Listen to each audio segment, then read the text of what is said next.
अगर दिलीप कुमार झा का दावा सही है और ये सचमुच आशुतोष जी महाराज का बेटा है तो फिर यहाँ ये सवाल खड़ा होता है कि आखिर महाराज ने अपने साधकों और भक्तों से ये झूठ क्यों कहा कि वो ब्रह्मचारी हैं, और महाराज ने दिलीप से ये क्यों कहा कि वो उनका बेटा होने का राज तब तक न खोले जब तक कि उनकी मौत न हो जाए।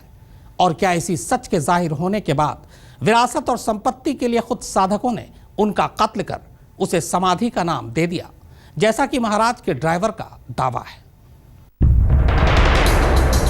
जालंधर के संत आशुतोष महाराज तो तथाकथित समाधि में चले गए, लेकिन महाराज के जाने के बाद उनके जाने और होने को लेकर जो बवंडर खड़ा हुआ है उसका एक सिरा जालंधर से तकरीबन 1500 किलोमीटर दूर बिहार के मधुबनी से भी जुड़ता है।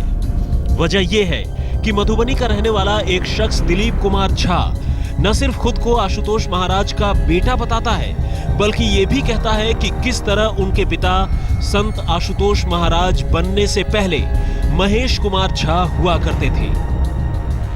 हमारे जो विपक्षी लोग हैं वो लोग बहुत तागड़े हैं, इतने मजबूत हैं, उनके पॉलिटिक्स बहुत तागड़ा है, उनके वो कुछ भी कर सकते हैं और वो नहीं चाहते हैं कि ये साबित हो दिलीप झा उनके पुत्र हैं।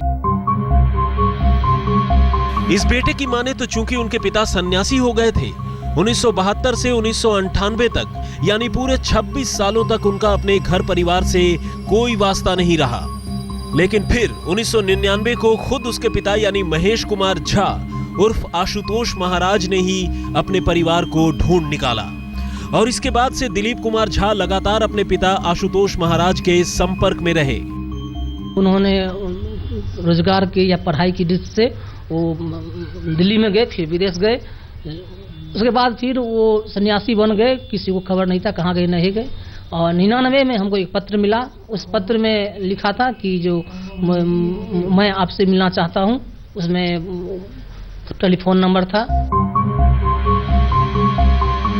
लेकिन एक सच ये भी है कि आशुतोष महाराज ने हमेशा अपने बेटे दिलीप कुमार झा से अपने रिश्ते को छिपाए रखा और तो और 1999 में अपने पिता से मुलाकात हो जाने के बावजूद दिलीप कभी एक बेटे के तौर पर जमाने के सामने नहीं आया।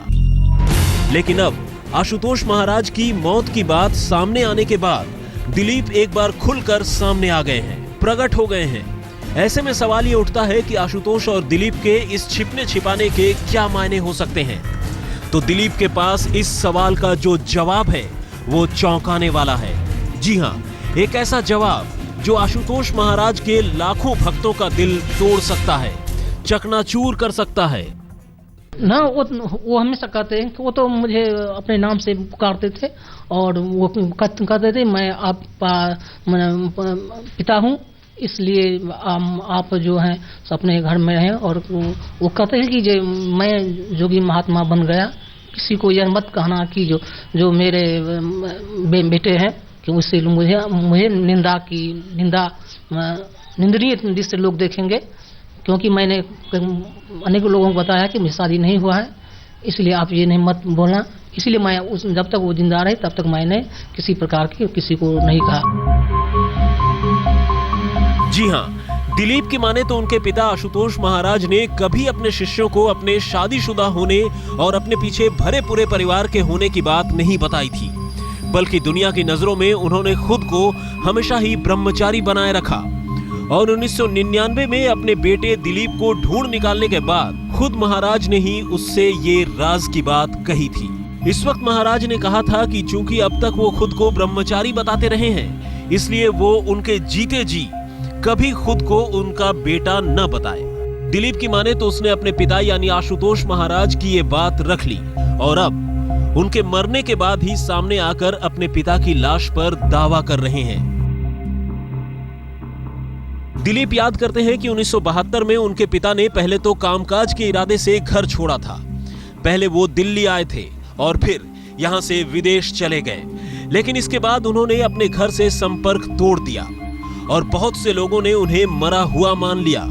उधर उनकी पत्नी यानी दिलीप की मां अपने पति के गायब होने के बाद से ही अपना मानसिक संतुलन खो बैठी। लेकिन अब जब सब कुछ साफ हो चुका है, आशुतोष महाराज की मौत हो चुकी है, वो उनकी लाश अपने गांव यानी मधुबनी के लखनौर ले जाना चाहता है और वहीं उनका अंतिम संस्कार करना चाहता है। लेकिन जब उनकी मृत्यु हो गई और पार्थिव शरीर रखा हुआ है, तो मुझे अपना धर्म को निभाने के लिए उनकी संस्कार करना अनिवार्य है। इसलिए उनका जो पार्थिव शरीर है वो मुझे दिया जाए, और अगर किसी पर शक हो तो डीएनए टेस्ट करवा करके भाई साहब मुझे रिसीव करवा दिया जाए। जाहिर है अपने इस दलील को सच साबित करने के लिए दिलीप अपने डीएनए टेस्ट के लिए भी तैयार है। ऐसे में कल को अगर अदालत इसकी इजाजत देती है तो सारा सच जल्द ही साफ हो जाएगा। जालंधर से परमजीत रंगपुरी के साथ सुजीत कुमार झा, पटना, आज तक।